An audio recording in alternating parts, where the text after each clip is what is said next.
I'll be back tomorrow. Get the hot water ready in the bath.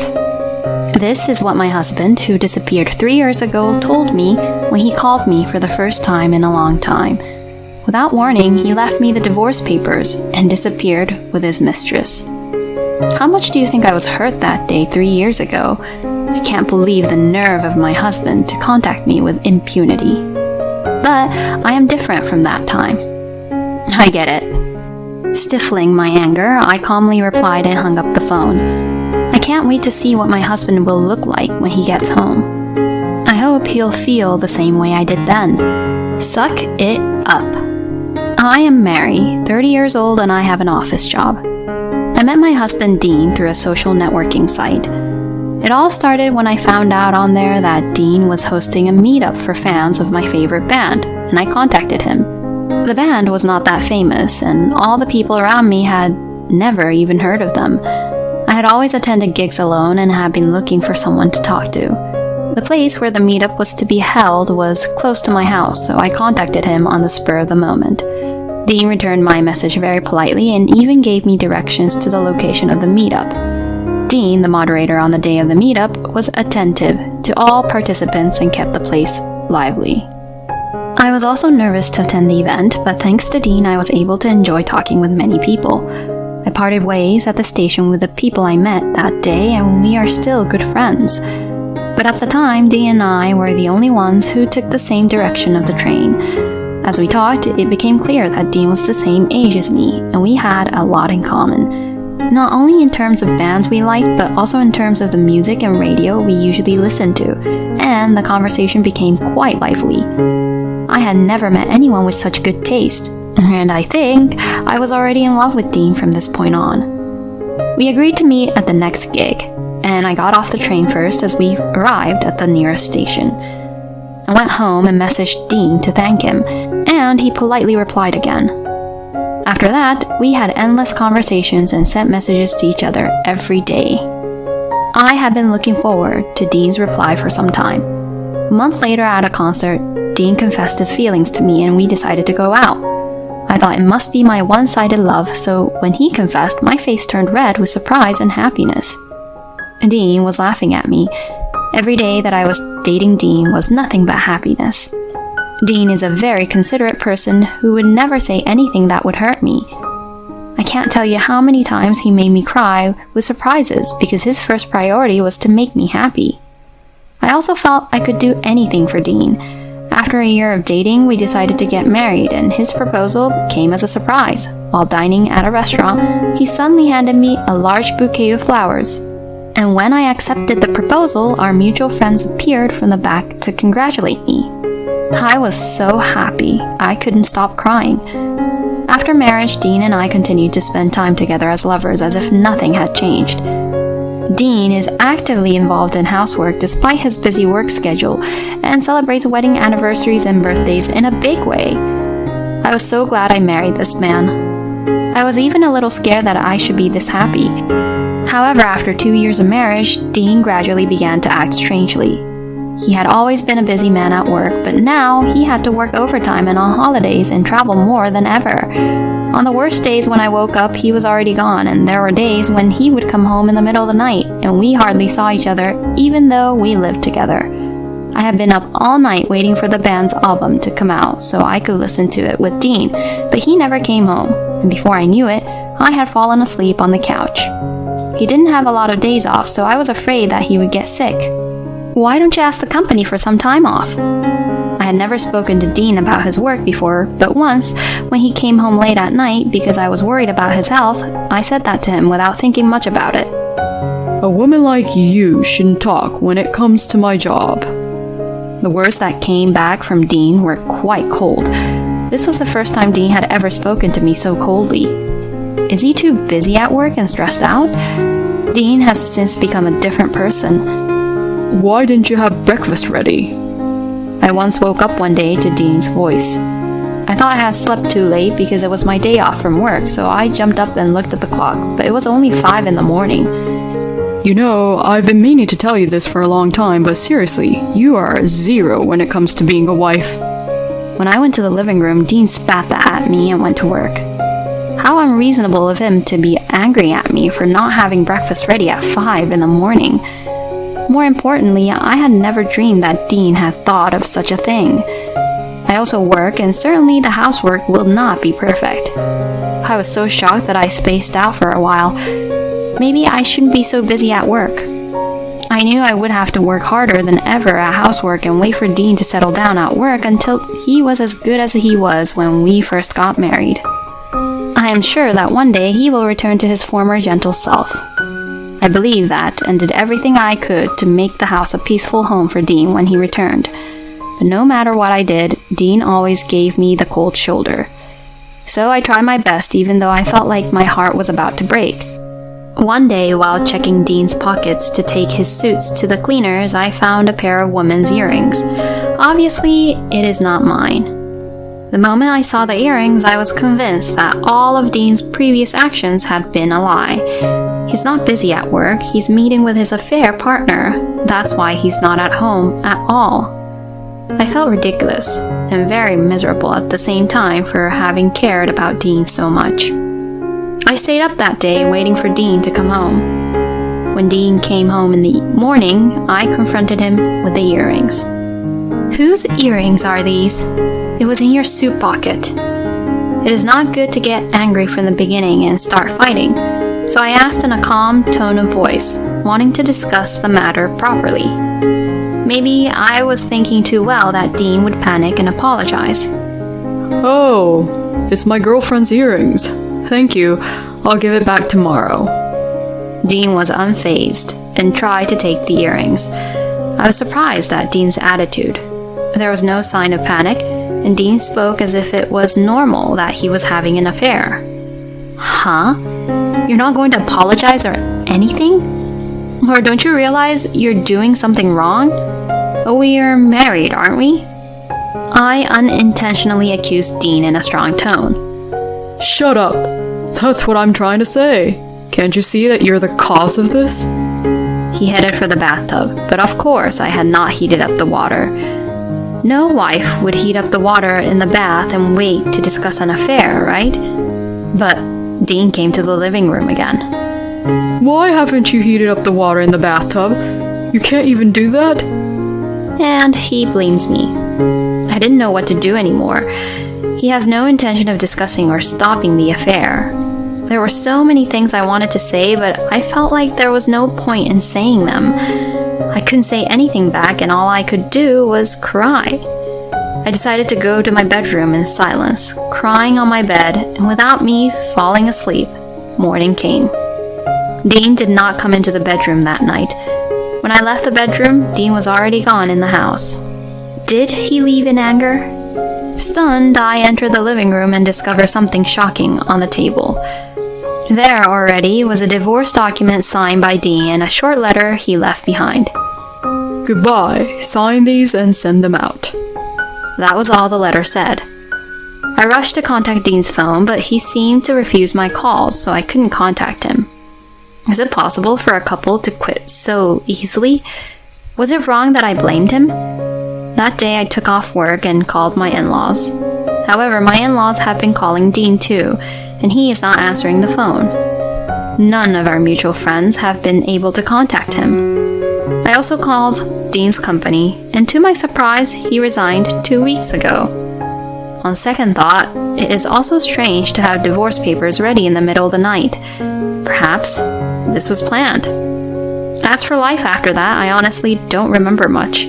I could no longer listen to the songs of the band I loved so much. I could no longer go to work and took a leave of absence. The emotional scars did not heal easily, and I was unable to leave the house for many months. My mother, who was worried about me, came to my house and agreed to stay with me for a while. 3 years later, I was finally able to return to my normal life. Maybe I can start moving forward again. One day, as I was beginning to feel this way, the phone rang as I was cooking dinner at home. It's a call from an unknown number.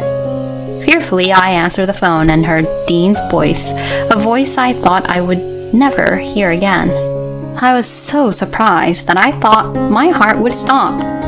Dean, on the other end of the phone, is now saying these words. I'll be back tomorrow.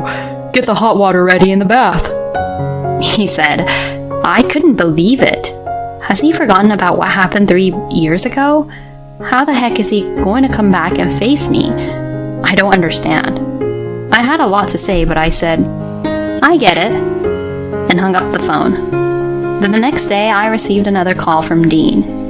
Hey, what happened to our house? It's our house, right? Explain to me what this is all about. Dean ranted furiously. Yes, the place where the house we lived used to be is now a construction site. Our house? What are you talking about? That's my house. Oh, I forgot to boil the water in the bath.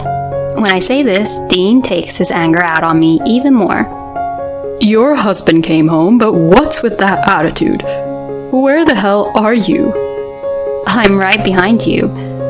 Also, you're not my husband, you're my ex-husband. Dean turned around and there stood me, my in-laws, and my lawyer.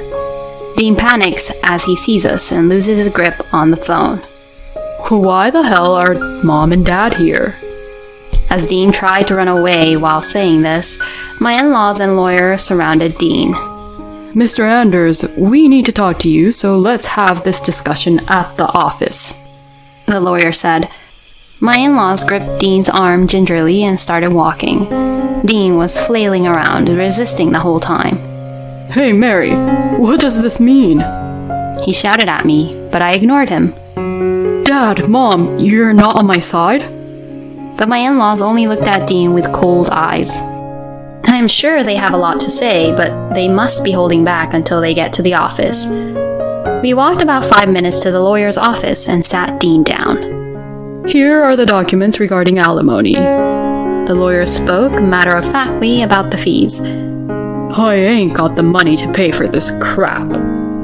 Dean quickly tore up the papers, but soon the lawyer brought out some extra copies on his desk. I guess he had prepared several copies in anticipation of this happening. You should pay alimony to Mary for cheating on her and causing her emotional distress. Mary's heartbreak cannot be mended with money, but it's the least you can do. The lawyer said, glaring at Dean. Don't be silly. We'll just go back to our lives again. What happened to the house in the first place? Dean ignores the lawyer's words and turns to me and my in-laws to ask. The house is mine. Did you forget all that after 3 years? I don't want the house I spent time in with you anymore, so I've decided to tear it down and turn it into a parking lot. The house where I spent time with Dean originally belonged to my parents, who had acquired the entire lot. My parents gave it to my husband and I, but it was in my name. Dean was kind to me at that time. You got it from your parents, so it should be in your name. But I guess he doesn't remember that anymore. I don't remember that. If you're going to turn it into a parking lot, you're going to split some of that revenue with me, right? Dean makes demands that make no sense. Hey, Dean, how long are you going to be so boring? What you did is unforgivable. You're 30 years old, and you aren't even aware of that. You're really a good-for-nothing kind of guy. You don't consider me your son anymore? All you can do is pay the alimony, right? Get on with it and sign the papers. We're cutting you off from us as of today. My father-in-law passed down judgment on Dean. Next to me, my mother-in-law is sobbing heavily. Your father is right. The only way left for you is to pay your alimony and be gone from our sight. As I said that, he replied, I'm sure you were a little glad for me to be back, even though you were lonely and alone. Mary, you don't have to be so tough. Dean said with sarcasm, but I laughed.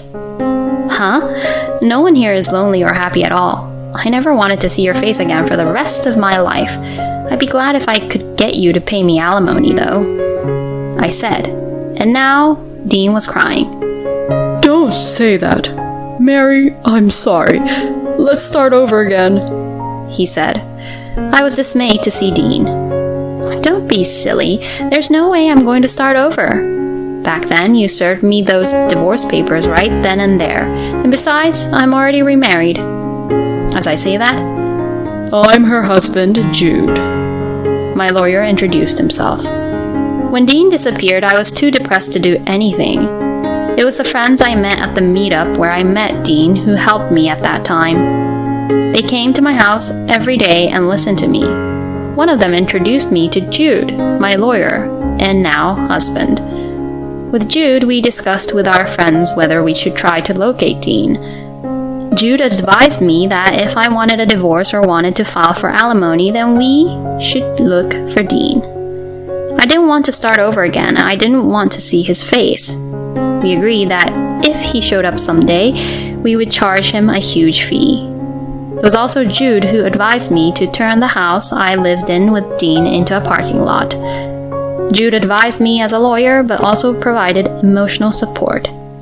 After several meals with friends, he and I became friends and decided to go out with each other. And we just got married a few months ago. Huh? Remarried? So what am I supposed to do? Dean started ranting like a child. I don't know. You brought this upon yourself. Why don't you just sign the papers and go to your beloved mistress? I said, and Dean threw his hands up in defeat and signed the document begrudgingly. Come on, can we please just split it up? Dean looked at me, his voice strained. No one is going to do you any favors, right? Make sure you pay her on time. Before I could answer, my father-in-law threatened Dean, and Dean took his bag and ran from the office as if to escape. After Dean was gone, my in-laws bowed deeply and apologized. Until he pays the alimony properly, I will take the responsibility as a parent. Mary, I am so sorry for the long wait. Jude then responded. Now that he has already signed the paperwork, I'll do what I can to make sure he pays. So, thank you for your time today. Dean gave us the runaround at first, but Jude firmly made him pay in a lump sum. According to Jude, Dean has no savings at all, and he has to make do with a day job to make ends meet. The alimony was paid with a loan. He had been living like a pimp after he left that day. The affair was with a woman who seemed to have very good money, and he was completely spoiled. However, Dean was not willing to work at all, and the woman got fed up with him and kicked him out of the house. Dean, who had not worked for a long time and had no savings, seemed to be walking aimlessly on the street and came up with the idea of coming back to me. He probably thought he could use me in such a convenient way. I think I was able to fight Dean because Jude was next to me, and I am stronger than I was then. After the fee was paid, I blocked any communication from Dean. I don't know what he is doing anymore. Jude and I are enjoying our honeymoon. Jude doesn't say anything if my housework isn't perfect. It's okay to get better at it, little by little. I'm not very good at housework either, so if anything, you've been doing all the work for me, and I have no excuse, he'd say. Sometimes we have small fights, but he never raises his voice and listens to me sincerely. Since marrying Jude, I can finally listen to my favorite band again. It seems that Jude had never heard of it, but when he heard the song, he liked it. I will be going to a concert next month with my friends and Jude. I am now spending my days looking forward to that day.